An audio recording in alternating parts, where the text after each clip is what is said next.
Assalamualaikum warahmatullahi wabarakatuh. Selamat pagi yang terhormat Ibu Maria Assunta Wikantari, selaku dosen kuliah Manajemen Pemasaran Internasional kelas B. Pada kesempatan kali ini, izinkan kami dari kelompok 8 untuk mempresentasikan hasil proyek UAS mengenai Global Marketing and the Digital Revolution. Sebelumnya, perkenalkan anggota kelompok kami yang terdiri dari saya sendiri, Sofa Salsabila dengan NIM 134, kemudian ada Amalia Ridia dengan NIM 132, lalu ada Anastasia dengan NIM 136, dan Alia Yusria dengan NIM 137. Nah, berikut adalah link video YouTube dari kelompok kami. Boleh di next. Selanjutnya masuk ke bab 1, yaitu pendahuluan.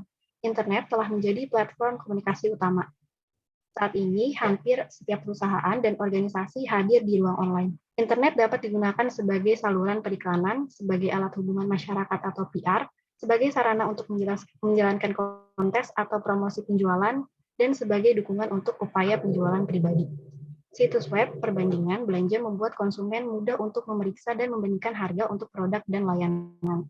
Selain itu, biaya marginal dapat digunakan untuk menyimpan dan mendistribusikan digital produk seperti file musik. Hal ini menyebabkan beberapa eksperimen strategi penetapan harga yang menarik. Sebagai contoh, Radiohead, band rock inovatif dari Oxford, Inggris, adalah salah satu yang pertama memanfaatkan efisiensi web dengan menawarkan gratis unduhan album 2007 in Rainbows. Selanjutnya masuk ke bab 2, yaitu tinjauan pustaka. Yang pertama ada A Brief Story dari The Digital Revolution. Revolusi digital merupakan perubahan paradigma akibat kemajuan teknologi yang memungkinkan untuk digitalisasi. Adapun asal-usul revolusi digital dapat dilihat kembali ke pertengahan abad ke-20. Pada tahun 1973 sampai 1942, John Vincent Atanasoff dan Clifford Berry memasukkan beberapa inovasi besar dalam komputasi, seperti penggunaan aritmatika biner, memori regeneratif, pemrosesan paralel, pemisahan memori, dan fungsi komputasi. Kemudian pada tahun 1947, William Shockley dan dua rekannya di AT&T Bell Laboratory menemukan transistor. Kemudian pada tahun 1948, Claude Shannon menulis laporan teknis berjudul A Mathematical Theory of Communication. Kemudian pada tahun 1950, Robert Noyce dan Jack Kilby secara independen menemukan silicon chip atau dikenal sebagai sirkuit terpadu atau IC. Kemudian pada awal 1970-an, Robert Taylor dan Alan Kay di Xerox Palo Alto Research Center atau PARC di California mengizinkan pengembangan PC pertama. Kemudian pada akhir 1970-an, Steve Jobs dengan Apple dianggap sebagai PC sejati pertama. Lalu pada tahun 1979, popularitas Apple II menerima dorongan besar ketika VisiCalc diperkenalkan. Kemudian pada tahun 1981, Bill Gates menerima tawaran IBM dan mengembangkan sistem operasi disk Microsoft atau MS-DOS, lalu mengubahnya menjadi Windows yang sekarang kita kenal. Selanjutnya ada brief story dari Internet and World Wide Web. Asal-usul Internet dapat ditelusuri kembali ke inisiatif oleh Defense Advanced Research Project Agency atau DARPA, yang menciptakan jaringan komputer yang dapat mempertahankan jalur komunikasi jika terjadi perang. Pada tahun 1969, ARPANET itu diresmikan, dan pada tahun 1972, email diciptakan setelah ARPANET menghubungkan pusat penelitian komputer di perguruan tinggi dan universitas. Kemudian pada tahun 1990, Mark Anderson mengembangkan browser web. Lalu pada tahun 1992, pemerintah Amerika Serikat mengizinkan penggunaan internet untuk tujuan komersial. Lalu pada tahun 2002 sampai 2014, fokusnya bergeser dari membangun internet menjadi membangun di atasnya. Mesin pencari seperti Yahoo dan Google pun muncul, dan fitur enkripsi serta keamanan dibangun ke dalam web perusahaan media sosial, termasuk Facebook, YouTube, dan Twitter. Sampai saat ini, web serta perusahaan sosial media semakin berkembang, sehingga penggunaan internet semakin banyak dan harus terus dikembangkan setiap tahunnya. Selanjutnya ada convergence atau konvergensi. Konvergensi itu merupakan istilah yang mengacu pada penyatuan industri yang sebelumnya terpisah dan kategori produk, di mana artinya berbaur atau bergabungnya sejumlah media atau teknologi yang berbeda, seperti misalnya komputer, televisi, radio, telepon, satelit, kabel, mesin fax, internet, dan bahkan mesin fotokopi. Seperti pada perusahaan Razorfish, konvergensi yang dilakukan itu merujuk pada integrasi dari media, teknologi, dan kreativitas. Ketiganya ini berjalan secara bersamaan dan terpadu. Konvergensi ini, menurut Bob Lord, mampu menciptakan pengalaman yang memperkaya relasi antara merek dengan konsumennya. Teknologi baru sering mempengaruhi sektor bisnis di mana sebuah perusahaan bersaing. Contohnya, perusahaan Sony yang kini berada dalam bisnis bisnis yang pada intinya menggabungkan digital teknologi dan melibatkan digitalisasi dan distribusi suara, gambar, dan data.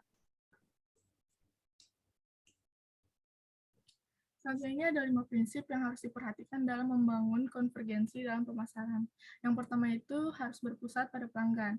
Konvergensi dilakukan dengan bagaimana membangun mindset customer-centric dan membuat seluruh bagian perusahaan itu bersikap responsif terhadap customer journey. Strategi yang dijalankan harus berdasarkan data dari aktivitas aktual pelanggan sendiri, bukan hal abstrak maupun perkiraan. Selanjutnya itu ada memikirkan merek sebagai servis dan pengalaman. Pemasar perlu menitik beratkan pengalaman dan layanan kepada pelanggan. Merek lebih diposisikan sebagai servis dan pengalaman itu sendiri, di mana perlu mengubah paradigma dari menjual produk menjadi memenuhi kebutuhan konsumen. Selanjutnya, ada keluar dari silo. Nah, media, teknologi, dan kreativitas digunakan untuk membangun kampanye pemasaran dengan integrasi banyak kanal. Pemasar tidak lagi terjebak pada kanal-kanal tertentu saja, seperti halnya dalam pemasaran tradisional. Dalam hal ini, perlu kolaborasi antar pemasaran dan teknologi informasi. Selanjutnya itu adalah bertindak layaknya pemula. Perlu membangun semangat pemula. Mentalitas startup ini dibutuhkan agar pemasar bisa mendapatkan perubahan yang lebih dalam dan lebih bermakna. Tentunya langkah ini membutuhkan upaya yang tidak mudah atau tak gampang untuk mengubah mentalitas, kebiasaan, maupun paradigma lama. Selanjutnya ada ciptakan keragaman. Dalam proses konvergensi ini, perusahaan perlu mengintegrasikan banyak talent untuk bekerja sama di bidang-bidang yang beragam, dengan aneka disiplin, kepribadian, dan budaya. Seperti halnya kapal besar, perusahaan ini berisi orang-orang yang concern pada pemasaran, teknologi, sumber daya manusia, legal, maupun keuangan.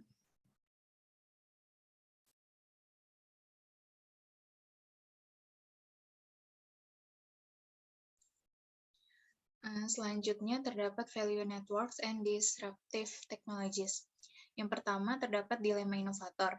Dilema inovator ini ditemukan oleh Profesor Harvard Clayton, yaitu di mana perusahaan mendengar dan menanggapi kebutuhan pelanggan yang sudah mapan daripada mencari peluang baru. Permasalahannya yaitu para eksekutif menjadi lebih berkomitmen terhadap teknologi terkini yang menguntungkan daripada yang lebih beresiko, sehingga mereka gagal dalam menyediakan tingkat investasi yang memadai. Hal ini disebabkan karena perusahaan terlalu dekat dengan ortodoksi pemasaran yang berlaku. Yang kedua, terdapat jaringan nilai. Setiap jaringan nilai memiliki struktur biaya yang dibutuhkan untuk mencapai profitabilitas. Setiap jaringan memiliki matriks nilai sendiri. Misalnya komputer laptop, matriksnya berukuran kecil, bobot rendah, konsumsi daya minimal, dan desain kokoh. Perusahaan cenderung mengembangkan kemampuan, struktur organisasi, dan budaya sesuai dengan persyaratan khusus dari jaringan nilai masing-masing apabila sudah memperoleh pengalaman dalam jaringan tertentu. Dan yang terakhir, terdapat teknologi yang mengganggu, yang biasanya memungkinkan munculnya pasar baru. Christensen menjelaskan sebuah inovasi yang mengganggu satu perusahaan dapat menopang perusahaan lainnya.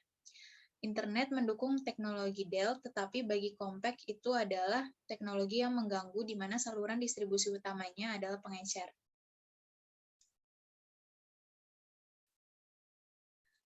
Kemudian terdapat 5 prinsip inovasi yang mengganggu. Yang pertama, itu perusahaan bergantung pada pelanggan dan investor untuk sumber daya. Yang kedua, perusahaan kecil tidak menyelesaikan kebutuhan pertumbuhan perusahaan besar. Yang ketiga, pasar yang tidak dapat dianalisis. Yang keempat, kemampuan organisasi menentukan kelemahannya. Dan yang terakhir, pasokan teknologi mungkin tidak sama dengan permintaan pasar. Selanjutnya ada global e-commerce. Istilah e-commerce mengacu pada pertukaran umum barang dan jasa menggunakan internet atau jaringan online serupa sebagai saluran pemasaran. Orang sering mengasosiasikan e-commerce dengan situs berorientasi konsumen yang terkenal seperti Amazon.com, iTunes Store, dan eBay.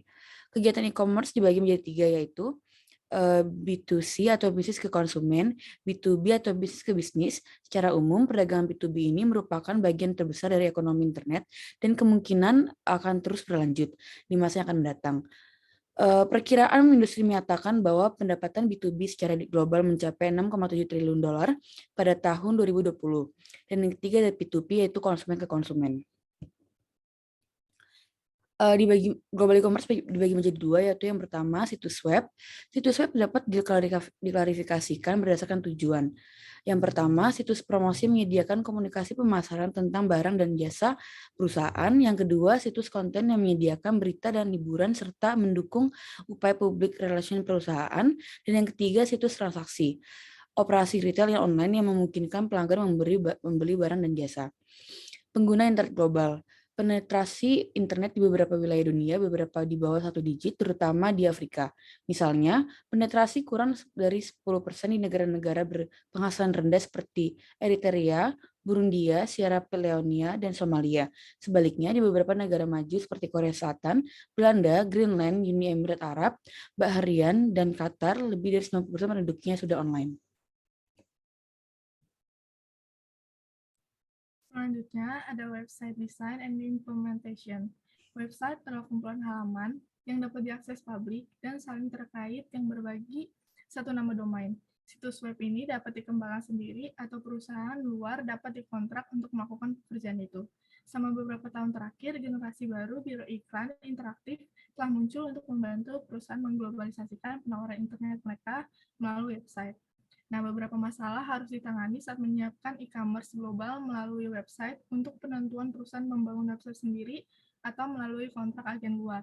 Yang pertama itu memilih nama domain, kedua mengatur pembayaran, ketiga melokalisasi situs, keempat menangani masalah privasi, dan kelima menyiapkan distribusi sistem.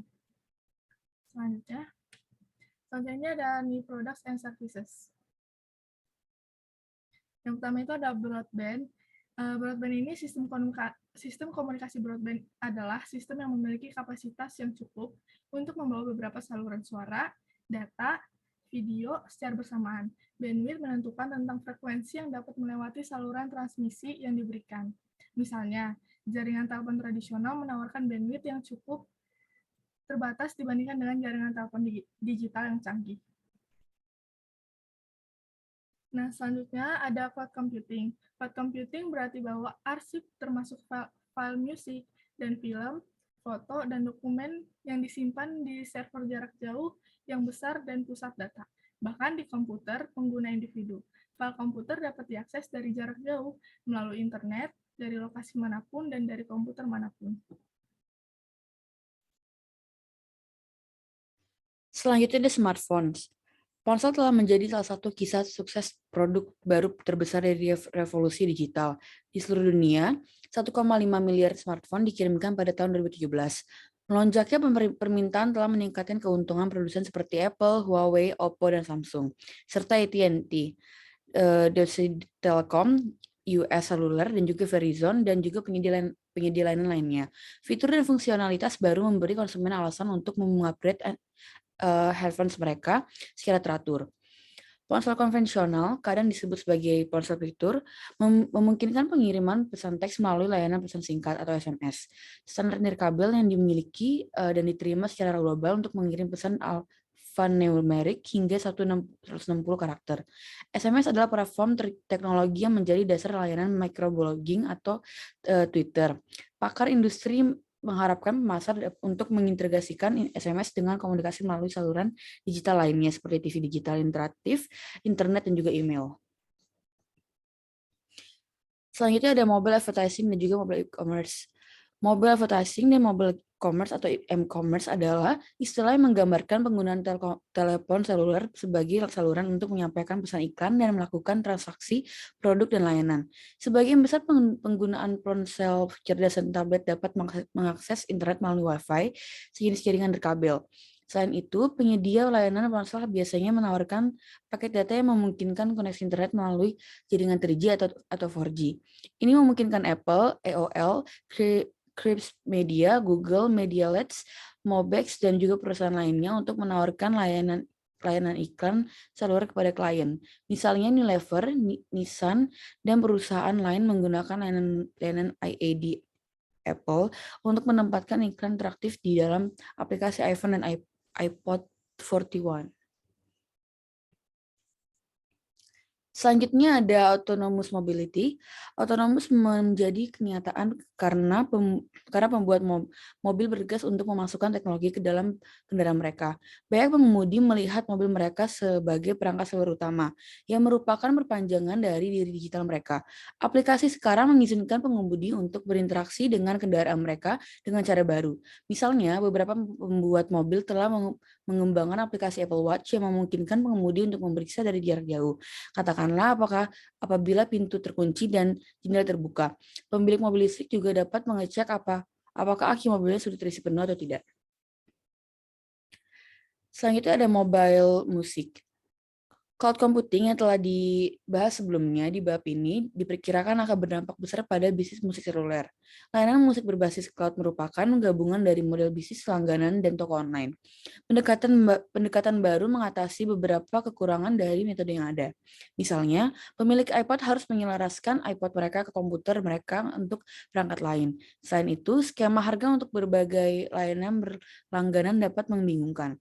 Sebaliknya, layanan musik berbasis cloud termasuk iTunes Match, Google Play, dan juga Amazon Cloud Player menawarkan kepada pengguna loker musik yaitu cloud dan file musik yang telah dibeli atau diunggah dapat diakses dari berbagai perangkat seluler.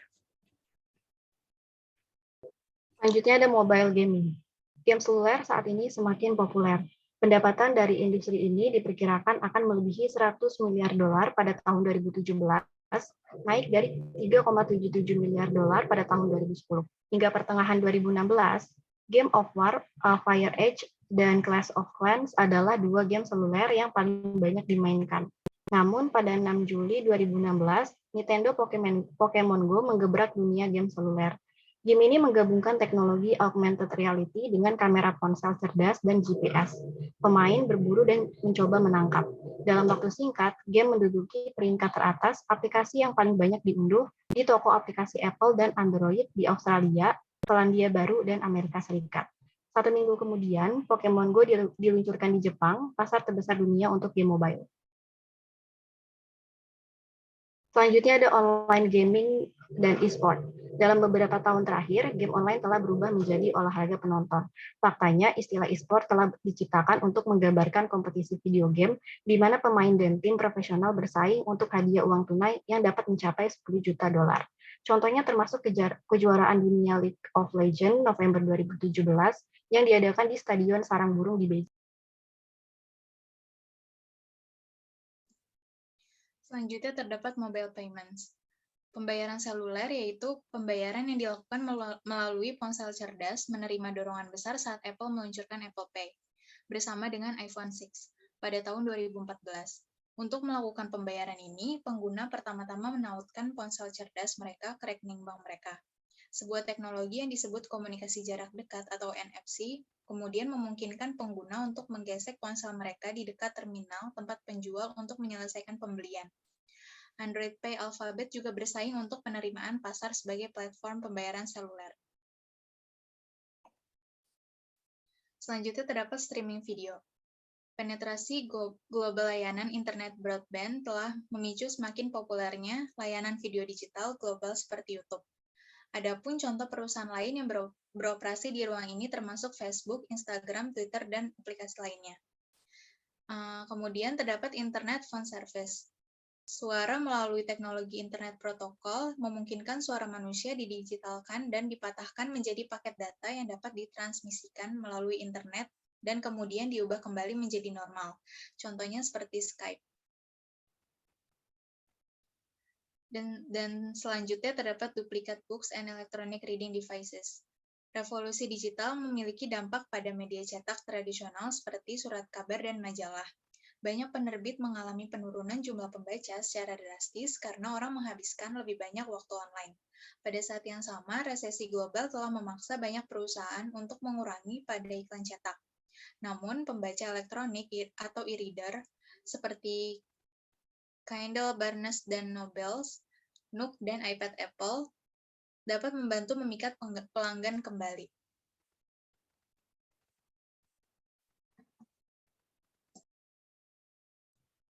Selanjutnya masuk ke bab 3, yaitu pembahasan.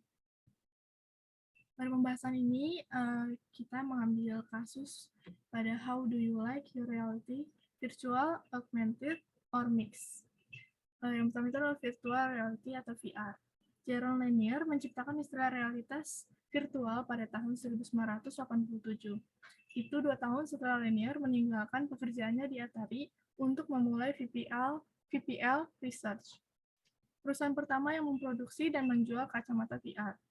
Pengalaman pengguna awal dengan VR tidak memuaskan untuk produk konsumen arus utama. Pengguna sering mengalami mabuk perjalanan dan mual. Namun, isu-isu itu tidak menjadi perhatian para pembuat film Hollywood. Minority Report, film Tom Cruise 2002 berdasarkan novel karya penulis Sci-Fi Philip K. Dick, memberikan gambaran sekilas yang menggiurkan tentang masa depan. Jaron Lanier menjabat sebagai penasihat penulis skenario. Dalam film tersebut, Chris menggunakan gerakan tangan untuk berinteraksi dengan layar video virtual yang besar. Lebih dari 1 dekade kemudian, film 2018 Steven Spielberg Ready Player One membayangkan distopia di mana dunia VR yang disebut Oasis menawarkan kelonggaran bagi warga yang terkepung di tahun 2045. Nah, untuk mengantisipasi permintaan yang kuat, pengembang perangkat lunak bergegas membuat aplikasi VR untuk memanfaatkan potensi perangkat keras. VRtify, platform musik realitas virtual dan campuran pertama dan terbesar di dunia, adalah jejaring sosial yang mengkhususkan diri dalam konser rock seperti The Weeknd dan artis lainnya yang memproduksi video konser 360 derajat. Aplikasi teknologi VR yang lebih biasa juga ada, seperti pada agen real estate, dapat memberi klien mereka tour virtual listing properti. Meskipun mereka banyak penggunaan VR, kritikus seperti Profesor Universitas California Selatan Dimitri Williams menunjukkan bahwa generasi headset saat ini besar dan mahal, memerlukan koneksi kabel ke unit perangkat keras yang kuat, dan mengisolasi pengguna. Secara umum, para pencela menyarankan bahwa VR 1.0 tidak mungkin mencapai adopsi konsumen pasar massal karena tidak memberikan pengalaman pengguna yang mulus tanpa gesekan.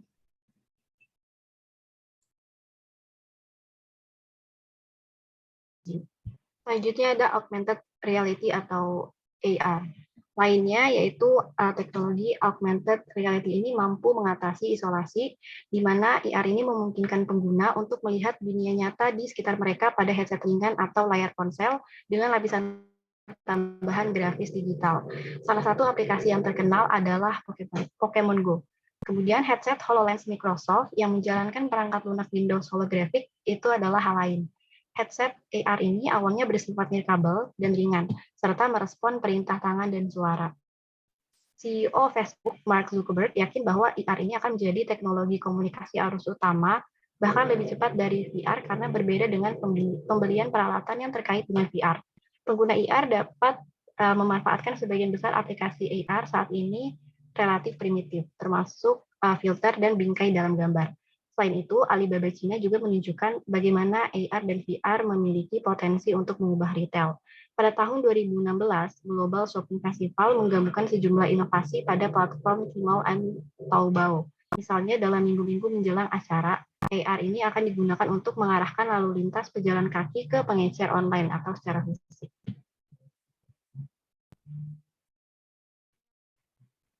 Boleh di next.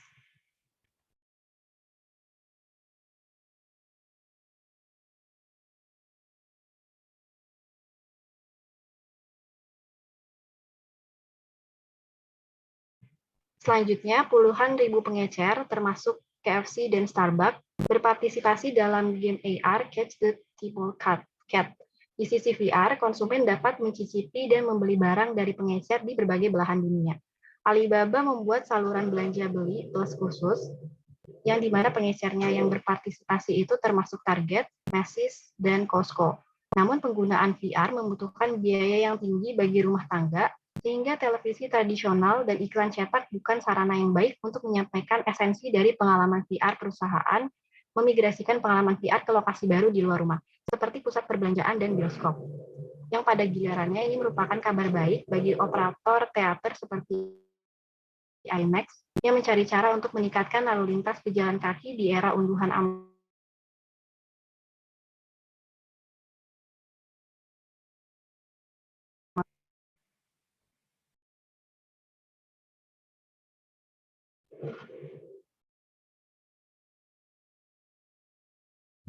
Boleh di next. Selanjutnya ada mixed reality atau MR. Pelopor VR ini telah menemukan bahwa suara itu sangat penting untuk mempertahankan pengalaman yang imersif. Selain itu ada banyak kegembiraan tentang menggunakan VR yang berkualitas tinggi dan menggabungkan dunia nyata ke dalamnya. Alih-alih mengganti realitas yang dilakukan VR atau memperbesarnya, IMR ini menciptakan ruang yang dibuat khusus satu proyek baru-baru ini yang melibatkan pertunjukan kabel FX Network yang populer Legion. Dalam pertunjukannya, David Haller ini mampu menyerap kesadaran orang lain. Kemudian, FX Networks bermitra dengan Microsoft HoloLens dan MPC untuk menciptakan Legion berbasis pengalaman MR. Acara ini diadakan di San Diego Comic Con International 2017 di San Diego. Peserta disuguhi pengalaman 15 menit yang imersif, di mana para aktor memicu peristiwa dari iPad.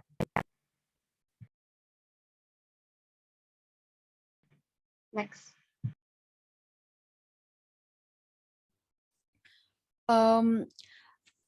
Yang kita bahas pada kasus ini yang pertama ada apa saja perbedaan antara VR, AR, dan MR. Yang kedua adalah teknologi mana yang menurut kami akan menjadi yang pertama mencapai penerimaan pasar massal, apakah VR, AR, atau MR. Dan yang ketiga pengalaman apa yang kami miliki. Oke, apa perbedaan VR, AR, dan MR? VR merupakan teknologi yang dapat mengukur kedekatan dunia virtual dengan dunia nyata. VR bertujuan agar manusia bisa berinteraksi dengan dunia virtual layaknya dengan dunia nyata. Yang kedua ada AR atau augmented reality. AR memungkinkan pengguna untuk melihat dunia nyata di sekitar mereka dengan headset atau layar ponsel dengan lapisan tambahan grafis digital. Salah satu aplikasi yang terkenal pada saat ini adalah Pokemon Go. Headset HoloLens Microsoft yang menjalankan perangkat lunak Windows holographic. Dan yang ketiga yaitu mixed reality atau MR. MR merupakan sebuah teknologi yang memberikan pengalaman baru dalam dunia virtual di mana ia memiliki campuran konsep antara augmented reality dengan virtual reality. Contohnya adalah mixed reality aplikasi dari IKEA untuk furnitur rumah dan permainan Pokemon Go. Menurut kami, teknologi mana yang akan menjadi yang pertama mencapai penerimaan pasar massal? Menurut kelompok kami, teknologi pertama yang akan mencapai penerimaan pasar massal adalah VR. Teknologi yang berkonsentrasi pada penampilan 360 derajat yang intensif dapat mengaburkan batasan antara dunia nyata dengan dunia digital, sehingga VR dapat memberikan pengguna perspektif baru. Saat ini, banyak konsumen yang lebih cermat dan pintar dalam mencari suatu interaksi yang menghibur, mendalam, dan bersifat privacy. Dalam beriklan, pemasar dapat menggunakan interaktivitas yang ditingkatkan dan komunikasi yang lebih adaptif. Pemasaran realitas merupakan cara yang tepat untuk mendekatkan pelanggan dengan produk. Saat ini, pemasaran untuk realitas virtual telah menjadi salah satu sumber daya pemasaran paling efektif. Dapat diketahui bahwa 75% pemasar top dunia kini telah memasukkan VR ke dalam strategi konten mereka. Selanjutnya masuk ke bab 3. Kesimpulan dari topik global marketing dan digital revolution yaitu bahwa revolusi digital telah menciptakan pasar elektronik global. Revolusi ini telah memperoleh momentum selama 75 tahun lebih yang berasal dari sebuah inisiatif dari DARPA. 3 inovasi utama oleh Tim Berners-Lee dan URL, HTTP, dan HTML menyebabkan terciptanya World Wide Web. Revolusi digital telah menghasilkan proses yang dikenal sebagai konvergensi, di mana sebelumnya industri dan pasar yang terpisah bersatu. Dalam lingkungan ini, dilema inovator berarti bahwa manajemen perusahaan harus memutuskan apakah akan berinvestasi dalam teknologi saat ini atau mencoba untuk mengembangkan teknologi baru. Meskipun perusahaan terkemuka dalam suatu industri sering mengembangkan teknologi berkelanjutan yang menghasilkan peningkatan kinerja produk, revolusi juga telah melepaskan gelombang teknologi pengganggu yang menciptakan pasar baru dan membentuk kembali industri dan jaringan nilai. Selanjutnya, e-commerce semakin penting bagi pemasar barang-barang konsumen dan industri. Pada umumnya, situs web komersial dapat memiliki fokus domestik atau global. Selain itu, mereka bisa diklasifikasikan sebagai situs promosi, situs konten, atau situs transaksi. Pemasar global harus hati-hati saat merancang situs web. Nama domain khusus negara harus didaftarkan dan situs bahasa lokal dikembangkan. Selain menangani masalah teknologi dan fungsionalitas, konten harus mencerminkan budaya lokal, adat istiadat, dan juga preferensi estetika. Cybersquatting dapat menghalangi upaya perusahaan untuk mendaftarkan nama perusahaannya sebagai tujuan internet. Internet merupakan alat yang ampuh bagi pengiklanan. Rasio klik tayang adalah salah satu ukuran efektivitas. Tren lain yang berhubungan dengan internet adalah iklan pencarian berbayar. Produk dan layanan baru lahir oleh revolusi digital termasuk broadband yang memungkinkan transmisi media streaming melalui internet, m-commerce, dan dimungkinkan oleh Wi-Fi, Bluetooth, dan bentuk lain dari konektivitas nirkabel. Sistem penentuan posisi global atau GPS dan layanan pesan singkat atau SMS. Ponsel cerdas menciptakan pasar baru untuk unduhan dan streaming musik seluler. Perangkat ini juga dapat digunakan untuk game seluler dan layanan telepon internet menggunakan VoIP. Baik, sekian yang dapat kelompok kami presentasikan pada kesempatan kali ini. Kurang lebihnya mohon dimaafkan. Terima kasih.